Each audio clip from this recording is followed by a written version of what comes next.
Hi, thanks for joining me on What Is with Monty. Today I was going to fish Upper Lamarck Lake, but I'm going to stay at Lower Lamarck Lake because I wasn't seeing the trail so clearly. And this lake has everything I need, and I can already see little brookies or whatever swimming around that I can mess around with.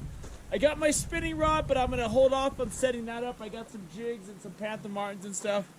I'm just going to start out probing the lake with this little bead head nymph.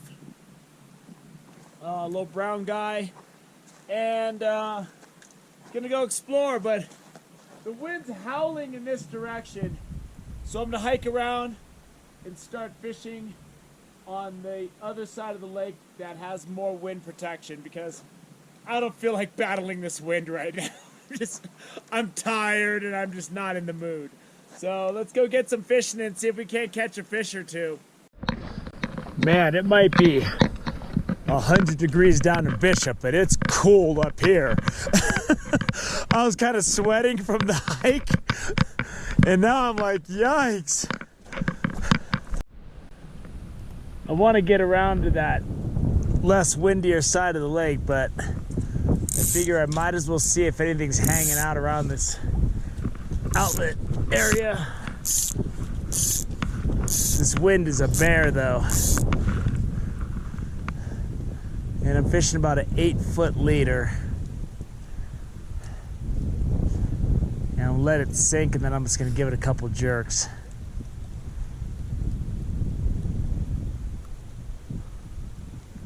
Gotta get out of that wind, and it looks like this trail goes up and over this rock area. And if I could get back there and around this stuff, I'll be out of this wind, because this wind is howling, man. You gotta go down a cliff over there. You're not climbing down there to get over there. That's not happening. I'm gonna have to get up and over and drop down if I'm gonna have any chance. So, it's now clear that the trail goes back there. I just hiked over that whole thing. There's a pretty clean developed trail that looks like it goes right back there. So the joke's on me. Back on track, back on what I decided to do, and I'm on this easy trail that goes from the main trail right up to the water's edge and that whole section that's out of the wind that I wanted to explore. It actually cuts into this dry stream bed. But I'm at the back of the lake. There's still shade back here. These bushes don't look like they're real fun, but it looks like there's trails. So I made my way back to the inlet stream. I wouldn't be me if I didn't start here. And the casting looks a little easier from the other side. But before I spook the area right in front of the stream, let's just get this out here.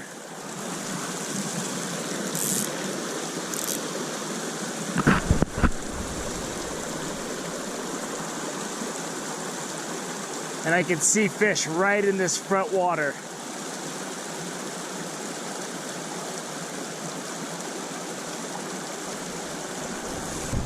There we go. Oh, there's some nice brookies in here.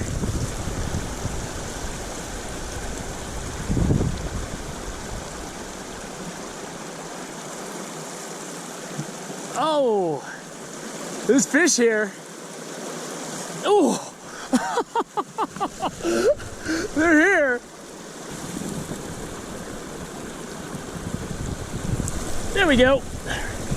I mean, I've missed about 10 strikes before I caught this one fish. And there's some nice brookies back here. When I bust out a jig later, we're gonna see some action, boy. There's a nice little brookie. When I'm fishing with sight, a lot of times I pull the trigger too soon. So let's see if I can't control myself for a change. There's a brookie swimming right below me.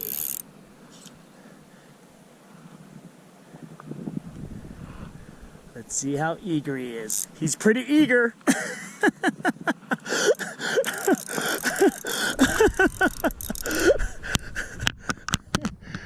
swimming right by me and I just froze like a statue.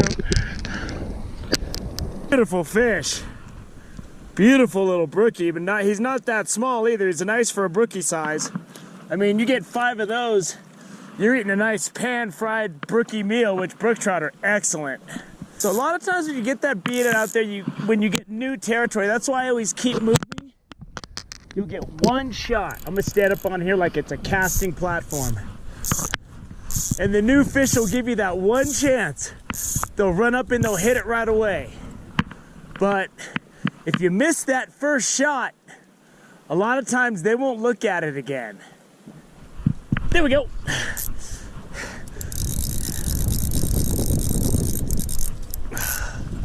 Oh, I gotta keep the pressure on this guy.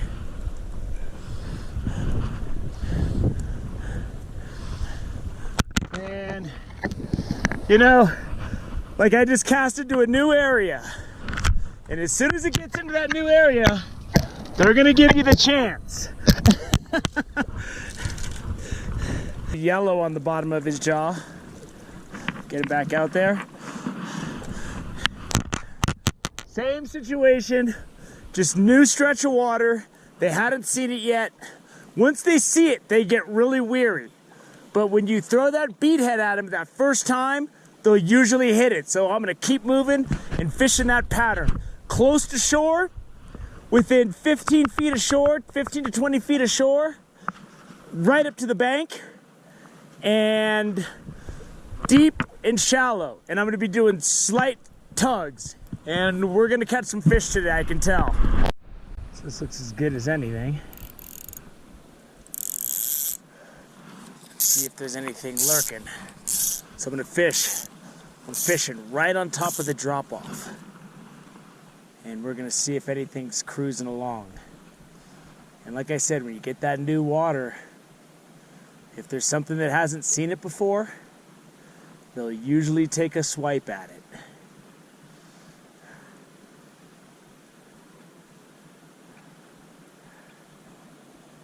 There we go. Oh, oh, oh. I saw him go. There he goes again. Oh, I can't set the hook. He is attacking this thing.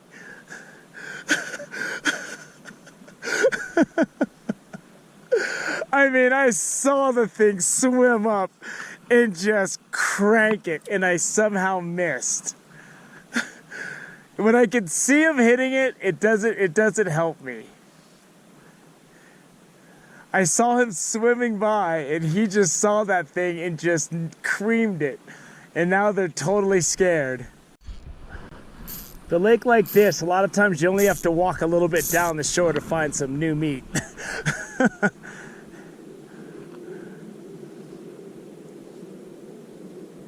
Here comes the wind. I'm not happy with that. There's no wind on that shoreline over there, so I've been kind of saving that. This is really deep water back here. And there's just fish cruising, like right next to the rocks. So you just gotta take your time reaching the water. Don't go spooking yourself before you get a shot.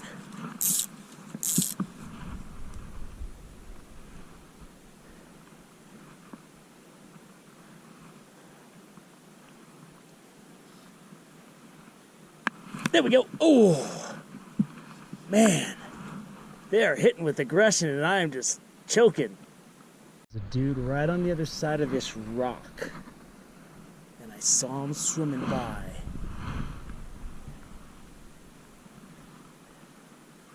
And I think he'll go for this if he's there. Oh, missed another strike.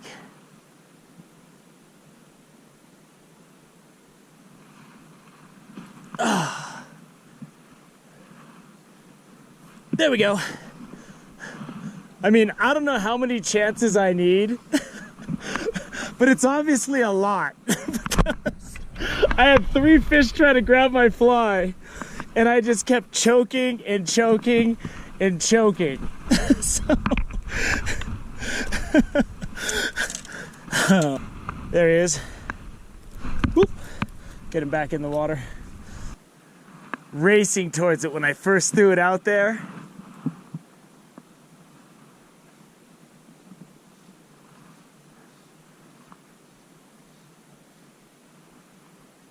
There we go. There we go, and that's a good one.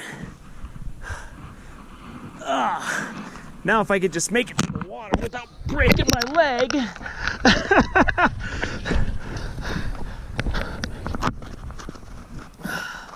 I saw him cruising by and he just nailed it. There's some nice brookies in there, as far as brookies go. I'll take that fish. Beautiful little brookie. Get him back out there. He wasn't hip to the scheme because I saw him rise and then I saw a wake on the water where he sped over to get my nymphs. So this is getting a little onerous to get around on, but I think I will go a little further.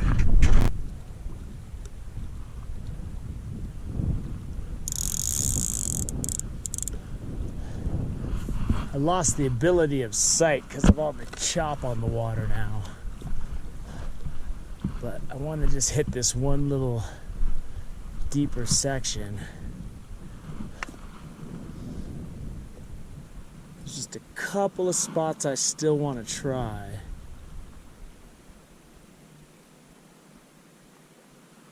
There we go. I mean, if I'm catching fish, am I really expected to stop exploring? I mean, seriously. If I wasn't catching anything, that's one thing. There he is. That's a nice little brookie. Get it back out there. Oh, these fish are really lively.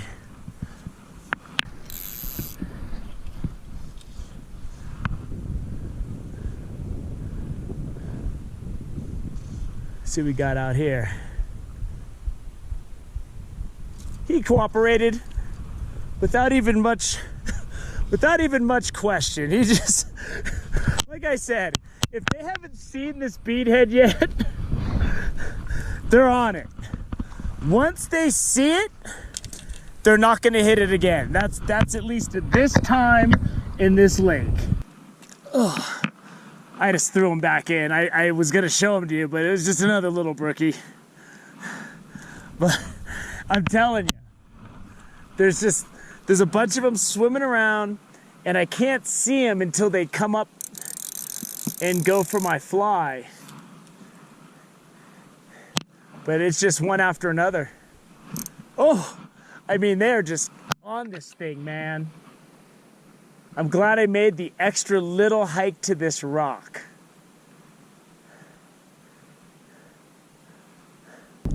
It's just so much more work to use something other than a bead head. A bead head is just simple. It's almost like fishing with a lure when you're in an alpine lake, because you can do so much with it and it sinks fast. So when you give it a tug, it draws attention. I got all the way over to the inlet and I was gonna go fish that nice calm area, and I realized I left my net at the farthest possible spot. So I thought I'd key you in on this little extra adventure that I in no way wanted. Well, they've just stopped hitting my fly completely. Like, I tried to put on that pheasant tail that had no bead head on it. They don't want that either. They're swimming up to it, they're looking at it, and then they're going away. And whatever reason, they're done. Not even the fish that have already seen it, the first timers, they were rejecting it too.